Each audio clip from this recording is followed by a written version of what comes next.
Hindi talaga basihan kay Meta kung mataas ba yung followers mo at matataas ang iyong views para ma-invite ka sa mga monetization tools, lalong-lalo na sa Ads on Reels. Sapagkat yung account na ating i-review ngayon sa video ito ay mataas na yung followers niya at matataas yung kanyang views, pero wala pa rin siyang Ads on Reels. Kaya puntahan natin yung kanyang account at tingnan natin kung ano ba yung dahilan kung bakit hindi pa rin siya nai-invite sa Ads on Reels. At alam ko na sigurado ako marami kayong matututunan sa video ito. Kaya tara, samahan nyo kong bisitahin yung kanyang account. Ito po yung account ni RMB TV. Meron po siyang 137k na followers. At ang kanyang content ay tungkol sa family vlog, mixed vlog, or mga hugot lines. Okay, tingnan natin kung ano ba yung mga content niya. Bakit hindi pa siya na-invite sa Ads on Reels tulad nga ng sabi niya. Although meron na siyang mahigit 100,000 na followers. At kung titignan naman natin yung kanyang mga views po ay sobrang taas. Kahit na ako hindi ko inabot yung mga ganyang views sa aking mga reels dati nung nag-uumpisa lang ako. 2.3 million views hanggang ngayon din naman. Okay, 1.7, 3 million.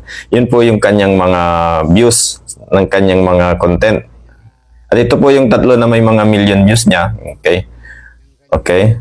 Matataas nga talaga. Merong 182 share, 991 share, 63k na likes. Sobrang tataas. Okay. At tingnan natin yung mga iba pa niyang mga videos ay talaga namang nasa libo lahat yung kanyang wala siyang mga views na 100, 200. Okay, matataas talaga yung kanyang. Wala akong masabi. Yun nga lang, ang naging problema nga, bakit hindi pa rin siya nai-invite sa Ads on Reels, although ganyan katataas yung kanyang mga views. Yan po, may 188k, 10.6k, 7.5, 7.3. Wala kang makikita na hundreds. Puro 1,000 talaga yung views ng kanyang mga video. Ibig sabihin, entertaining yung kanyang mga video. Hindi pa rin po talaga basihan na mataas yung views, mataas yung followers ay mabilis kang mai-invite sa Ads on Reels o kaya sa mga ibang monetization tools ni Meta. Example na lang itong account ni RMB TV. Meron na siyang 143k na followers at million views yung kanyang mga content, yung kanyang mga video. Wala na ako ni isa nakita na 100 or 200. Yung mga pinakamababa niya po ay nasa 1,000, 2k or 3k. Ganun yung mga views niya. Kaya lang, ang problema lang na nakita ko, although entertaining, engaging yung kanyang mga video, ang isang nakita ko doon ay sobrang iigsi nung kanyang mga video. Kung makikita niyo dun sa mga million views niya, yung mga 2.8 million, yung unang tatlong video niya, yung nakapin post na pinakita ko sa inyo at may bilog po sa baba. Kung mapapansin nyo, yung mga videos niya po na nandoon ay 6 seconds, 7 seconds. Ang pinakamahaba kung nakita po dun sa mga ano niya ay 11. Meron namang 20 seconds. Okay? Kaya hindi siya nai-invite sa Ads on Reels kasi nga itong kay Meta, ito po ay business. Kailangan maintindihan natin, okay?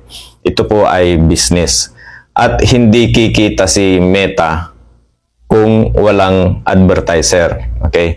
Kaya kung yung mga ina-upload natin na video kung hindi pa tayo monetize, makikita ka agad yan ni Meta. Yung mga 3 seconds, 4 seconds, 5 seconds lang yung mga pinopost nyo na inyong mga reels. Kung hindi naman malalagyan iyan ng ads, ay hindi rin kayo i-invite sa Ads on Reels ni Meta sapagkat hindi naman siya kikita sa inyo, okay, sa mga video nyo.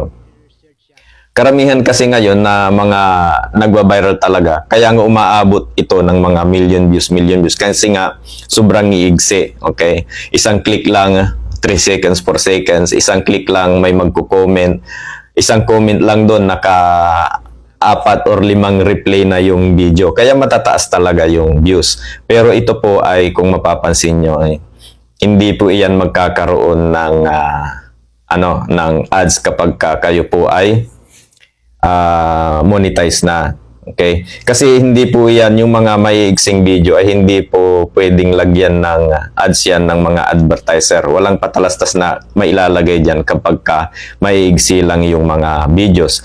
Kaya kung hindi naman iyan malalagyan ng patalastas, hindi kikita si Facebook.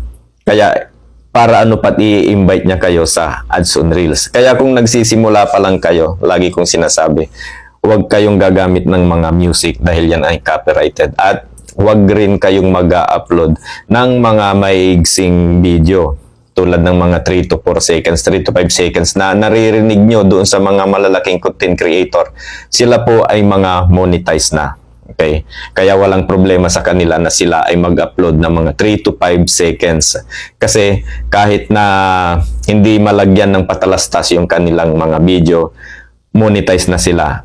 At kikita lang sila doon sa mga views. Kasi nga, per place na yung binabayaran ngayon ni Meta. Okay? Kaya, kailangan kapag ka nag-uumpisa ka pa lang at hindi ka pa monetize sa ads on Reels, sikapin yung makagawa ng more than 1 minute na videos.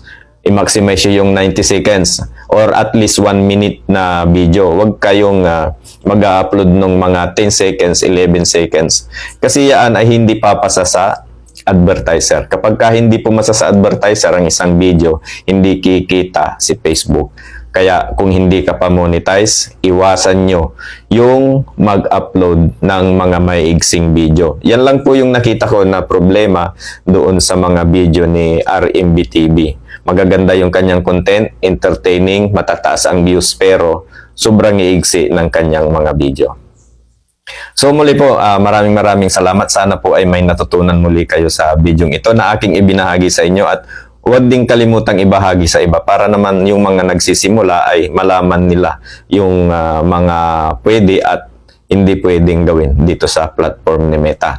Muli po, ito po ang inyong lingkod, Edwin Lagota, OFW na, content creator pa.